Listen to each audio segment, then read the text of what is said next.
ಇಡೀ ರಾಜ್ಯದ ಗಮನ ಸೆಳೆದ ಮಂಗಳೂರಿನ ಜೆರೋಸಾ ಶಾಲೆಯ ವಿಚಾರಕ್ಕೆ ಸಂಬಂಧಪಟ್ಟಂತಹ ಸುದ್ದಿ. ಈ ಶಾಲೆಯಲ್ಲಿ ವಿವಾದದ ಮೇಲೆ ವಿವಾದಗಳು ಆಗ್ತಾನೆ ಇವೆ. ಈಗಾಗಲೇ ಅಲ್ಲಿನ ಶಿಕ್ಷಕಿ ಪ್ರಭಾ ಎನ್ನುವರು ಹಿಂದೂ ಧರ್ಮದ ಅವಹೇಳನ ಮಾಡಿದ್ರು ಅನ್ನುವಂತಹ ಹಿನ್ನೆಲೆಯಲ್ಲಿ ದೊಡ್ಡ ಹೈಡ್ರಾಮಾವೇ ನಡೆದು ಹೋಯಿತು. ಈಗ ಅದರ ರಿವರ್ಸ್ ಎಫೆಕ್ಟ್ ಎನ್ನುವ ರೀತಿಯಲ್ಲಿ ಜೆರೋಸಾ ಶಾಲೆಯ ಮಕ್ಕಳ ಮೇಲೆ ಪ್ರಭಾವಗಳು ಬೀರ್ತಾ ಇದೆ. ಜೆರೋಸಾ ಶಾಲಾ ಮಕ್ಕಳ ಕಲಿಕೆಗೆ ಭಾರಿ ಹಿನ್ನಡೆ ಆಗ್ತಾ ಇದೆಯಾ? ಎಲ್ಲ ಬೆಳವಣಿಗೆಯಿಂದ ಮಕ್ಕಳ ಮೇಲೆ ರಿವರ್ಸ್ ಎಫೆಕ್ಟ್ ಆಗ್ತಾ ಇದೆಯಂತೆ.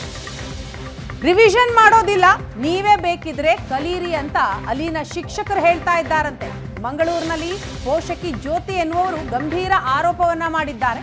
ವಾರ್ಷಿಕ ಪರೀಕ್ಷೆ ಹತ್ತಿರ ಬರೋ ಹೊತ್ತಿನಲ್ಲಿ ಈ ರೀತಿ ಹೇಳಿದ್ರೆ ಮಕ್ಕಳು ಹೇಗೆ ಕಲಿಯೋದು? ಪಾಠ ಮಾಡುವಾಗ ವಿಡಿಯೋ ರೆಕಾರ್ಡ್ ಮಾಡ್ಕೊಳ್ತಿದ್ದಾರೆ. ಮೊನ್ನೆಯಿಂದ ಈ ವಿಚಾರದ ಬಗ್ಗೆ ತುಂಬಾ ಚರ್ಚೆ ನಡೀತಾ ಇದೆ.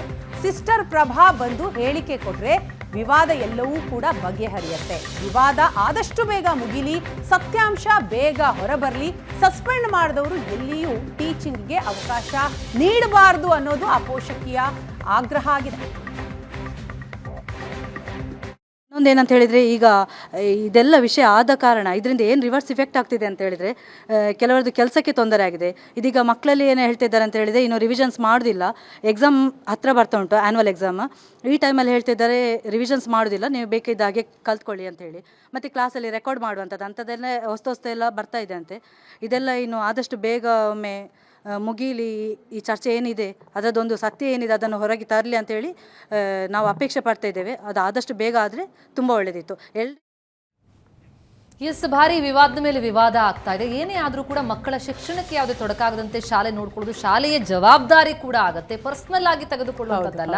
ಶಿಕ್ಷಕಿ ಮೇಲೆ ಆರೋಪ ಬಂದಿದೆ, ಆರೋಪದಿಂದ ಅವರು ಮುಕ್ತರಾಗೋವರೆಗೆ ಅದರ ಬಗ್ಗೆ ಚರ್ಚೆಗಳು ನಡೀತಲೇ ಇರುತ್ತೆ. ಆದರೆ ಮಕ್ಕಳ ಶಿಕ್ಷಣಕ್ಕೆ ತೊಡಕಾಗದಂತೆ ಆ ಶಾಲೆ ನೋಡ್ಕೊಳ್ಳಿ ಕಳಕಳಿ ನಮ್ಮದು.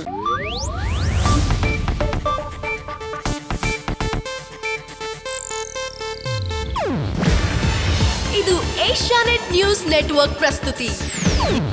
ನೀವು ನೋಡ್ತಿದ್ದೀರಾ ಏಷ್ಯಾನೆಟ್ ಸುವರ್ಣ ನ್ಯೂಸ್.